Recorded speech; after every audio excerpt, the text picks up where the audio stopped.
Yo, selamat datang di channel Warga Anime, warganya para wibu sedunia. Dan masih bersama Mr. Q di sini. Pada kesempatan kali ini, Mr. Q akan melanjutkan pembahasan alur cerita light novel Teen Seisi Trasalem Diataken volume 10 part 10. Jika kalian belum menonton part sebelumnya, kalian bisa menontonnya terlebih dahulu di link yang tertera di deskripsi. Di sini kita akan diperlihatkan Rimuru yang sangat murka ketika Dewan Bangsa Barat berniat memperbudak Federasi Juda Tempest. Dan langsung saja, tanpa basa-basi lagi, mari kita mulai.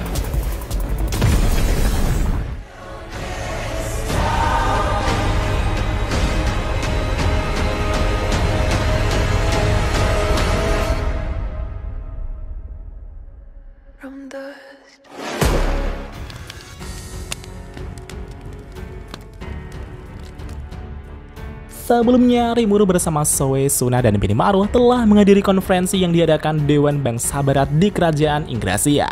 Ketika Rimuru memasuki tempat acara, Rimuru disambut dengan hangat oleh dewan dari negara-negara kecil yang berdekatan dengan hutan Juda.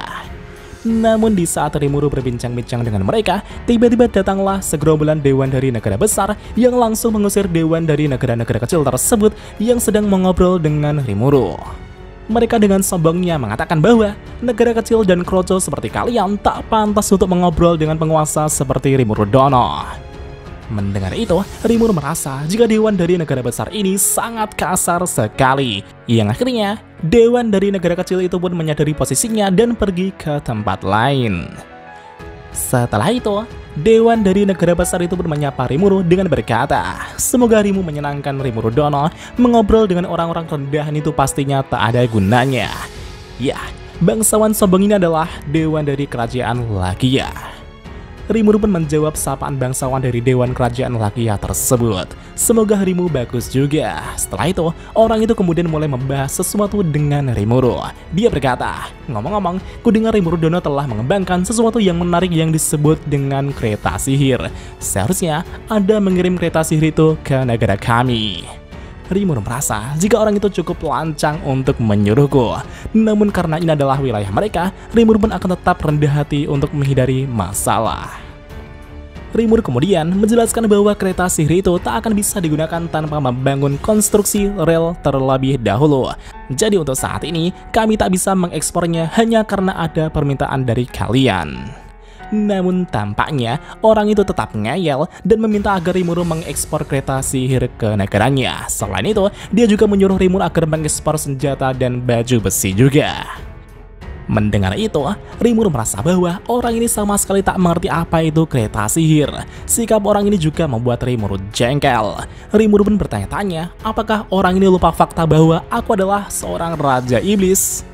Dilihat dari negara mereka yang terletak jauh dari hutan Juda, mereka pasti menikmati kedamaian dan kemakmuran. Pasti karena kekayaan bangsa mereka itulah, mereka tak menganggap Raja Iblis sebagai ancaman. Menurut Rimuru, menanggapi orang ini hanyalah akan membuatnya seperti orang idiot. Yang akhirnya, Rimuru pun berpura-pura untuk menerima tawaran orang tersebut.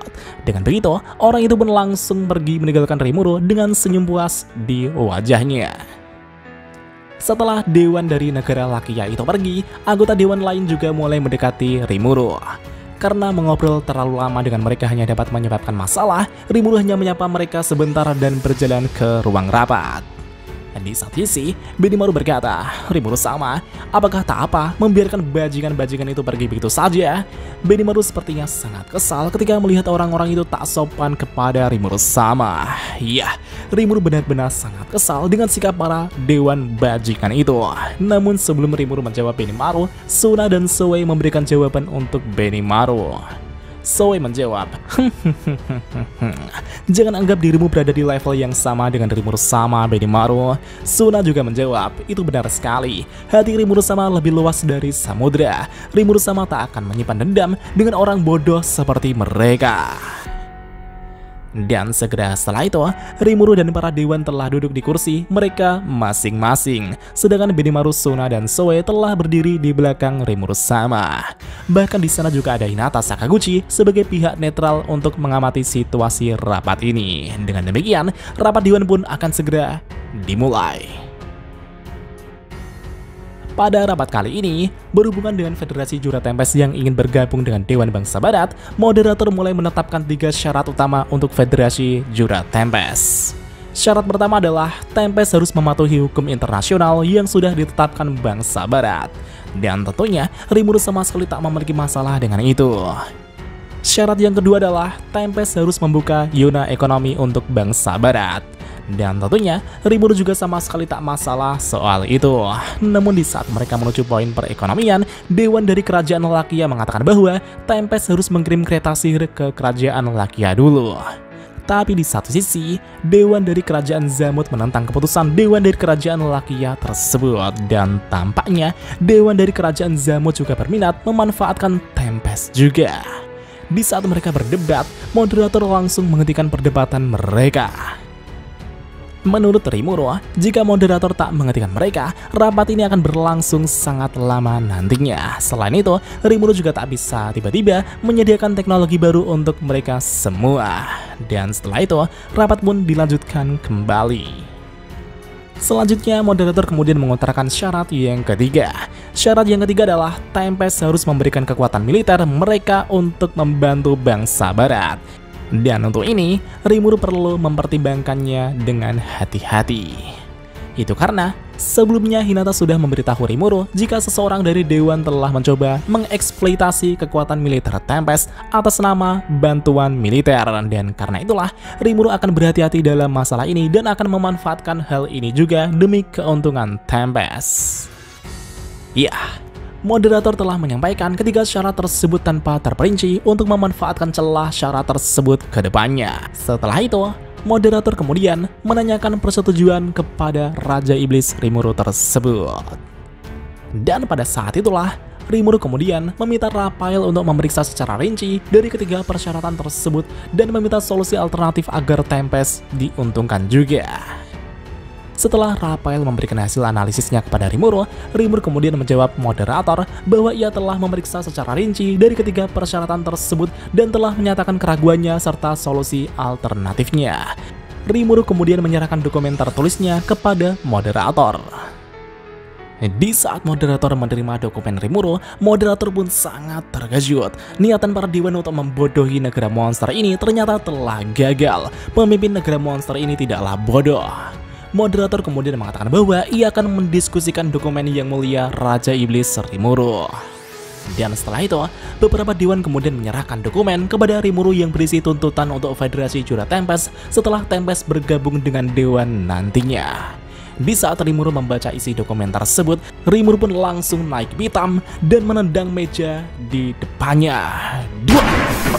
Dan ternyata isi dari dokumen tersebut adalah sebagai berikut. Yang pertama adalah Tempest harus memasang kereta sihir menuju kerajaan Ingrasia, sedangkan biaya konstruksi harus dibayar oleh Federasi Tempest itu sendiri. Yang kedua adalah Tempest dimintai untuk memasok peralatan kelas tinggi yang akan digunakan untuk memperkuat militer-militer Bangsa Barat sebagai bentuk dukungan. Yang ketiga adalah labirin Tempest akan dianggap sebagai harta milik seluruh umat manusia, dan karenanya Dewan akan mengawasi pelaksanaan dan pengoperasiannya. Yang keempat adalah Tempest harus membayar pajak setiap tahunnya. Selain itu, untuk keamanan, Tempest harus memilih ras manusia sebagai Dewan perwakilannya. Itu benar-benar tuntutan yang sangat tidak masuk akal sama sekali, dan bisa dibilang Tempest hanya dijadikan sebagai budak saja. Bahkan Rimuru yang semulanya selalu menahan emosinya, kini telah kehilangan rasionalnya dan langsung menendang meja di depannya hingga hancur lebur. Dan seketika itu juga, semua orang di sana pun terdiam seketika. Rimuru kemudian menyilangkan kakinya dan menatap para dewan. Rimuru berkata, "Hoi kalian, apa kalian memandang rendah kami? Aku sudah mengizinkan kalian untuk mengatakan apapun yang kau inginkan, tapi kalian justru malah membuat tuntutan seenak jidatnya kepada Raja Iblis sepertiku." Melihat kemarahan Raja Iblis Rimuru tersebut, semua orang pun diam membeku. Namun pada saat itu, Suna dengan tegas berkata, "Jangan diam saja, Rimuru sama sedang mengajukan pertanyaan, tolong jawab secepatnya." Dan tentunya itu membuat para dewan tertekan dan berkeringat dingin.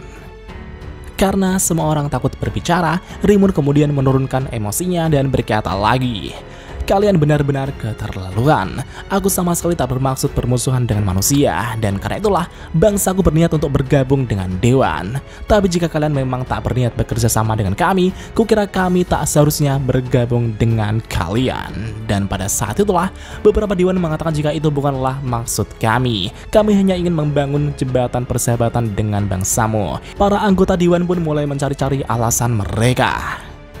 Rimuru menjawab, "Hah? Lalu apa maksud kalian yang sebenarnya? Bukankah sudah tertulis di sini dengan jelas bahwa kalian ingin menjadikan bangsaku menjadi budakmu?" Namun para Dewan tetap mencari-cari alasan untuk menjelaskannya. Mereka mengatakan jika mereka tak berniat seperti itu sama sekali. Di saat Rimuru menatap tajam para Dewan, tiba-tiba Raphael melaporkan sesuatu. Raphael mengatakan bahwa mayoritas Dewan di sini telah berada dalam pengaruh gangguan mental. Dengan kata lain, mereka telah dimanipulasi. Mendengar itu, Rimuru pun sangat terkejut. Dan setelah itu, Raphael kemudian meminta persetujuan untuk memutus gangguan mental tersebut. Dan tentunya, Rimuru pun memberikan persetujuannya untuk menghapus manipulasi tersebut. Yang akhirnya, beberapa anggota Dewan yang tetap diam kini mulai mendapatkan rasionalnya kembali. Moderator mengatakan jika wajar saja Yang Mulia Rimuru akan marah dengan ini. Semua tuntutan itu tak pernah kami tetapkan sebelumnya. Para Dewan pun bertanya-tanya siapakah orang yang menyusun tuntutan tersebut. Situasi pun berubah secara tiba-tiba. Rimuru pun tertawa dan berkata, sepertinya semua anggota Dewan telah mendapatkan kembali otak mereka. Rimuru pun berpura-pura seolah telah mengetahui semuanya. Mendengar itu, Suna dan Benimaru pun mulai menyadari bahwa para Dewan telah dimanipulasi seseorang. Suna dan Benimaru pun sangat kagum dengan Rimuru sama. Dan pertanyaannya, siapakah orang yang memanipulasi para Dewan tersebut? Dan apakah yang akan terjadi selanjutnya? Mari kita lanjut di part selanjutnya. お前も同じ目に遭うってことでいいんだよな。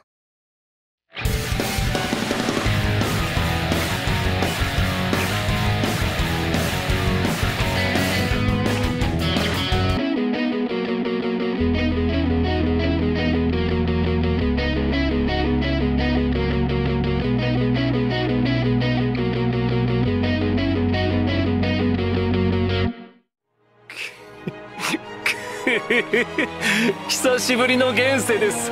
せいぜい楽しむとしましょうか。 Dan jika ada kesalahan dalam pembahasan, Mimin mohon maaf. Dan sekian untuk pembahasan kali ini. Dan jangan lupa klik like dan subscribe juga ya guys. Tentu saja di Warga Anime.